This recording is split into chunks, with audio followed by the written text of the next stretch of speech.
Hello and welcome to the Child Life On Call podcast. I am Katie Taylor, your host, a certified child life specialist. And today I'm going to talk about how to keep your calm and your cool when your child is going through a medical procedure. And I'm going to start with speaking from personal experience. I don't know if out of body is how I'd explain the experience that you feel when you see your child in pain, but the only word I can use to describe it is what I felt when our terrible accident happened, when boiling oatmeal poured out of the microwave onto the side of my daughter's face.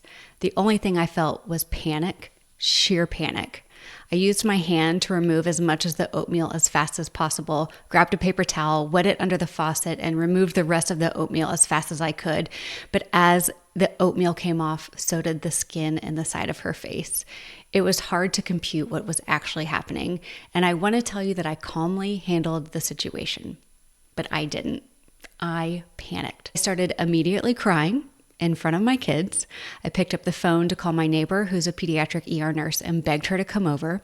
This is at 6:30 in the morning. I FaceTimed my friend, who's a pediatric ER doctor, and she was the one who was calm. She told me to take my daughter to the children's hospital with the burn center. My son, who witnessed everything from her sister's single scream to my panicked state, ran to the other room to hide and cry. By the time we got my son settled at school and I got my daughter to the pediatric ER, I want to be able to tell you that I was doing better. And almost an hour later, I was still not okay. I held on to my daughter with this fierceness and sobbed during the entire triage experience. The only time I started to feel calm was when we got back into the pediatric ER room and I sat in a comfort position with her on the bed. I'm not going to tell you I got into a calm state because I absolutely did not, but I did move into a calmer state. In this calmer version, I could answer questions of the team. I could start to anticipate my daughter's needs. I could start making medical decisions. I could fill out forms. I could accept help from friends and family who were texting. But until I was in that state, I was not much help to my daughter. It makes complete sense though, right? Like what we went through was shocking.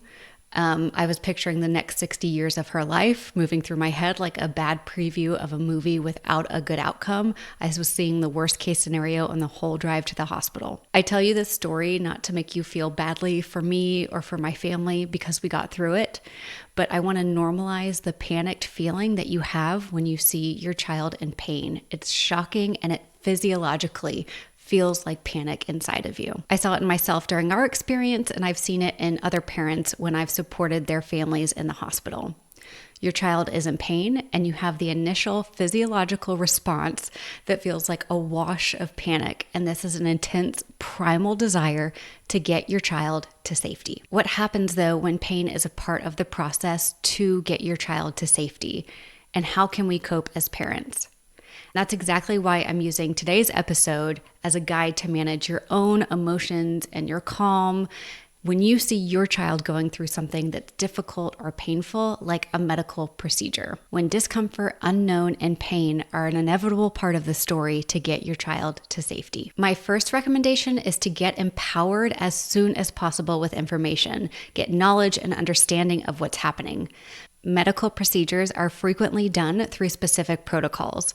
Much of this is due to safety and staying compliant with the best practices. But because of that, we can use that information of knowing what to expect and what the steps are as a way to cope with what's happening. If you know what to expect, you can come up with a plan with how you're going to get through it.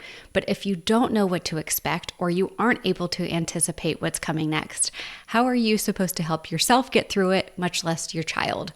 That's exactly why in the Support Spot app, we have step-by-step procedure guides for over 50 different procedures that tell you what the sequence of events are, what you're going to experience during it, so that you have the information to get through it yourself so that you can help your child through it. My next recommendation is to find a role to play. As a child life specialist, I'm always first and foremost trying to get the child's most trusted person in the room, which is usually parent, mom or dad, and give them jobs to help their child through it. Yes, this helps the child because they have that connection and bond with their parent, but it also really helps the trusted parent in the room. Your job could be to hold your child's hand and ask them to squeeze them when they need a break. Your job could be to hold the tablet so they can watch their favorite YouTuber build a crazy cool world in Minecraft. Your job could be to narrate what you see the nurse doing. Your job could be to pull up their favorite song and play it on Spotify. Your job could be to look into your child's eyes and very reassuringly remind them, I'm here with you and I'm not going anywhere. Your job is important and your participation is vital to the success of the procedure, not just physically, but emotionally. My last recommendation to help keep your calm and your cool during medical procedures is to take notice and take stock of how you're feeling physically and emotionally before, during, and after it happens. The care team can wait, and you can ask them to wait if you need to use the bathroom. You can ask the care team to wait so you can finish sending your text to a family member that's going to come up and help you. You can ask the care team to wait and to give you an extra pillow so that you can get readjusted so you feel comfortable during the procedure. Your physical needs, your emotional needs are important and need to be met so that you can meet the needs of your child.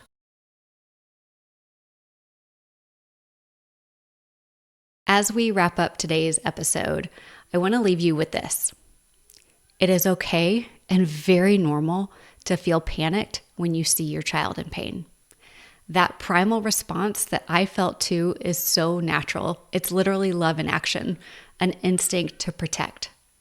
But when pain is part of the process, we have to dig deeper and find ways to channel that overwhelming emotion into calm, productive support. So we can do that by getting information. We can do that by finding a job or a role for yourself. And we can do that by taking care of your physical and emotional needs. By doing all of these things, you're creating a safe environment where they feel safe, seen, and supported. It's not about being perfect. I certainly was not perfect at all when our event happened. By doing all of these things, you're creating a safe environment where they feel safe, seen, and supported. Thank you so much for listening, to showing up for this quick episode, and for showing up for your children and looking for the tools and resources to help them through the uncomfortable things in life that they have to go through themselves. Until next time, and I will remind myself of this too, we are stronger than we feel in the moment. When I look back at myself going through that, I have a lot of compassion for how hard and difficult it was, and that it made complete sense that I was panicking. But we did what we had to do, and I relied on the people around me. I relied on information. I relied on trying to find a job to be there for my daughter, and I relied on taking care of my needs so that I could take care of hers. As a parent, you want to be there for your child, especially when it comes to their health. But healthcare can be overwhelming and confusing. The good news is child life specialists are experts who help families navigate these challenges. But often our support is only in hospitals. So imagine if you had access to these valuable tools and resources all the time. You would be able to understand medical procedures, explain them to your child, and help them feel less anxious, which also makes you probably feel less anxious.